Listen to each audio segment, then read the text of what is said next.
এজাহারের সূত্রে জানা যায়, মামলার বাদীনি নিহত ভিকটিম আনোয়ার হোসেনের স্ত্রী। ভিকটিম লক্ষ্মীপুরের রামগঞ্জ থানাধীন ভোলাকোট ইউপির সাহারপাড়া গ্রামের আনোয়ার স্টোর নামক একটি কনফেকশনারি দোকানে পরিচালনা করতেন।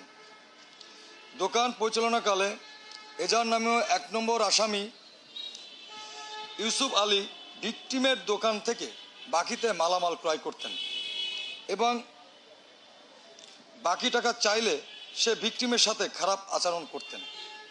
এরই প্রেক্ষিতে গত 25/11/2025 সালের আনুমানিক সকাল 8:40 ঘটিকা হইতে আনুমানিক 9 ঘটিকার মধ্যবর্তী সময় ঘটনাস্থল লক্ষ্মীপুর জেলার রামগঞ্জ থানাধীন ভোলাকোট ইউপির সাহারপাড়া গ্রামে ইউসুফের বাড়ির সামনে আনোয়ার স্টোরে ১ নম্বর এজাহার নামীয় আসামি ইউসুফ আলী সহ অজ্ঞাতনামা 4-5 জন আসামিরা এসে পূর্বের ন্যায় বাকিতে মালামাল চায়।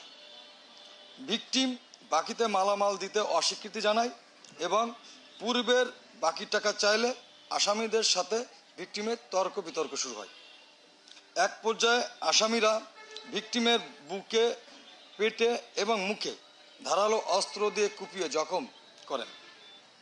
ভিকটিমের চিৎকারে সাক্ষী ও আশেপাশের লোকজন এগিয়ে আসলে আসামিরা ঘটনাস্থল হতে পালিয়ে যায় এবং ভিকটিমকে চিকিৎসার জন্য রামগঞ্জ উপজেলা স্বাস্থ্য কমপ্লেক্সে নিয়ে গেলে কর্তব্যরত চিকিৎসক তাকে মৃত বলে ঘোষণা করেন।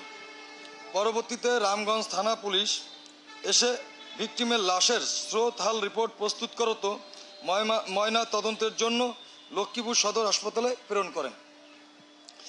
এর প্রেক্ষিতে নিহত ভিকটিম আনোয়ার হোসেনের স্ত্রী ফারজানা আক্তার সাথী বাদী হয়ে একজনের নাম উল্লেখপূর্বক অজ্ঞাতনামা 3 থেকে 4 জনকে আসামি করে লক্ষ্মীপুর জেলার রামগঞ্জ থানায় একটি হত্যা মামলা দায়ের করেন। মামলাটি রুজু হওয়ার পর থেকে এজাহার নামীয় 1 নম্বর আসামি সহ অজ্ঞাতনামা আসামি গ্রেপ্তার করার লক্ষ্যে তৎপরতা চালায়। এর ধারাবাহিকতায় র্যাব 11 সিপিসি নোয়াখালী আবেদনিক দল উক্ত চাঞ্চল্যকর হত্যা মামলার পলাতক আসামিকে গ্রেপ্তারের লক্ষ্যে কার্যক্রম শুরু করে। এর পরিপ্রেক্ষিতে র্যাব 11 সিপিসি 3 নোয়াখালী এবং র্যাব 1 সদর কোম্পানি উত্তরা ঢাকার যৌথ আবেদনিক দল গোয়েন্দা নজরদারি এবং সুনির্দিষ্ট তথ্যের ভিত্তিতে 26/11/2025 তারিখ অনুমান 1:10 ঘটিকার সময় ডিএমপি ঢাকার খিলকে থানাধীন নিকুঞ্জ 2 এলাকা হতে বিশেষ অভিযান পরিচালনা করে।